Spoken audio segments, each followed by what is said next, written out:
Hi everyone, welcome back to my channel. ఈరోజు నేను ఒక మూవీ రివ్యూతో వచ్చాను. అదే యూత్. 2026లో రిలీజ్ అయింది, నాట్ ఆన్ 2015.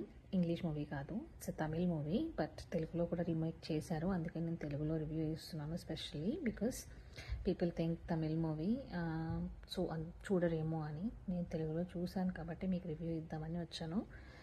ఇది లిటరలీ ఒక young director who acted as a hero also in this film, that is Ken.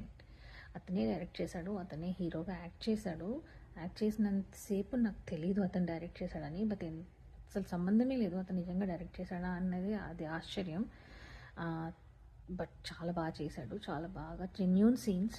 Little hearts movie 90s kids ఎలా అయితే మనము లైక్ న్యాచురల్గా ఉంటుంది, లైక్ హోమ్లీ రియల్ సినారియోస్, మన ఇంట్లో సినిమా లాగా అనిపిస్తుంది. ఇంట్లో అన్ని సీన్స్ తీసుకొని అరే ఇది సినిమా తీసారా అన్నట్టు అనిపిస్తుంది. సేమ్ అలాగే మన ఒక యూత్ స్టోరీ, ఒక college are school going kid ఎలా ఫీల్ అవుతాడు, ఎలా ఉంటాయి ఫన్నీ మూమెంట్స్, ఎలా కాలేజ్లో ఫ్రెండ్స్తో గొడవ పడతాడు, ఎలా లవ్లో పడతాడు, ఏమేమి ఉంటాయి. ప్రతి సీన్ రిలేటబుల్.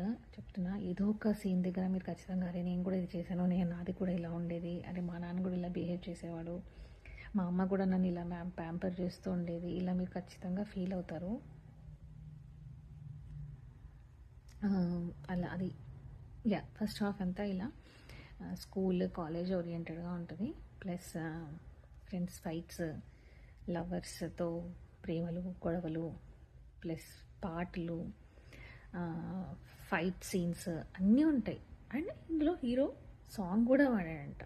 అతను ఆల్ ఇన్ వన్ అని చెప్పొచ్చు. కెన్ అనే అతను సూపర్. ఇలాంటి టాలెంట్ని ఎంకరేజ్ చేస్తూ ప్రొడ్యూస్ చేసిన వాళ్ళకి చాలా హ్యాట్స్ ఆఫ్ చెప్పాలి. బికాస్ యంగ్ డైరెక్టర్స్ని, యూత్ని ఎంకరేజ్ చేసి వాళ్ళ సినిమా బై చేసి వాళ్ళని బిలీవ్ చేసి వాళ్ళని లైక్ గో హెడ్ అని చెప్పడానికి కొంతమంది పీపుల్ కావాలి.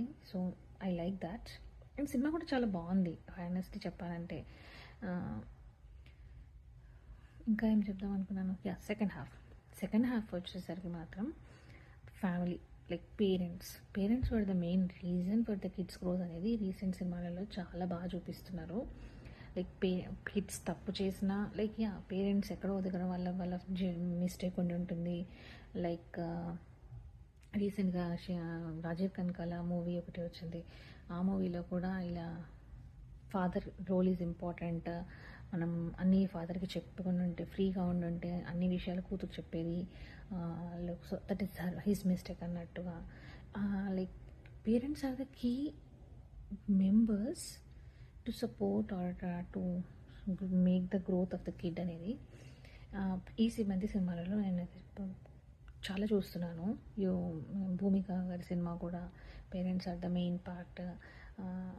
సో ఇలా చాలా చాలా మూవీస్లో ఉంది. సో అలాగే ఈ సినిమాలో కూడా పేరెంట్స్ ఎంత ఇంపార్టెంట్ ఆ కిడ్ గ్రోత్కి అనేది బాగా చెప్పారు. అండ్ నేను సెకండ్ హాఫ్లో ఒక సీన్లో అయితే లిటరలీ మన హోమ్ కనెక్ట్ చేసుకోవచ్చు. వాళ్ళ ఫాదర్ డ్రింక్ చేసి వస్తారు, ఇంగ్లీష్లో మాట్లాడుతుంటారు. సో ఇది పక్కా ప్రతి ఒక్కరి ఇంట్లో జరిగే ఉంటుంది. ఎవరో ఒకరు డ్రింక్ చేసి ఇలా ఇంగ్లీష్లో మాట్లాడడం అనేది కామన్. సో అలాంటి చిన్న చిన్న ఇన్సిడెంట్స్ని క్యాచ్ చేసుకొని సినిమాలు తీస్తూ ఇది కూడా హిట్ చేయొచ్చు అనేది చూపిస్తున్నారు. అంటే not only action oriented movies will become like 100 crore 200 crore, but ఇలాంటి చిన్న సినిమాలు కూడా వాళ్ళ బడ్జెట్లలో వాళ్ళకి హిట్ అవ్వచ్చు. సో అలాంటి ఒక సినిమా ఇది. ఫ్రెండ్స్ అండ్ ఫ్యామిలీస్ అండ్ కిడ్స్తో కలిసి కూర్చొని చూసే మూవీ. వీలైతే వెళ్ళి థియేటర్స్లో చూడండి. ఇన్ కేస్ వీలవ్వకపోతే ఓటీటీలో వచ్చినప్పుడైనా ఖచ్చితంగా ఫ్యామిలీస్తో ఒక మంచి లంచ్ టైంలో కూర్చొని అందరు కలిసి చూడండి, ఎంజాయ్ చేస్తారు. పక్కా చెప్తున్నా, ఎక్కడో దగ్గర కోరిలేట్ అవుతారు సినిమాలో. హ్యాపీగా అనిపిస్తుంది, ఎమోషన్స్ అనిపిస్తాయి, అరే ఏంటి ఇది అనిపిస్తుంది, అన్నీ మిక్స్డ్ ఫీలింగ్స్ ఉన్నాయి. అందుకే నేను ఇలా అసలు రెడీ అవ్వకుండా సినిమా చూసేసి వచ్చి ఫాస్ట్గా మీకు రివ్యూ ఇచ్చేస్తే అట్లీస్ట్ వెళ్తారు ఈ వీకెండ్ అన్నా అనుకొని ఇస్తున్నాను. సో ఖచ్చితంగా వెళ్ళి యూత్ మూవీ చూడండి. నాకైతే చాలా చాలా చాలా బాగా నచ్చింది. Hats off can. ఇఫ్ నా రివ్యూ కనుక నువ్వు చూసినట్టయితే, ఇన్ కేస్ నీకు ఈ లాంగ్వేజ్ అర్థం అయితే, kudos to you. All the best for your future movies. Bye.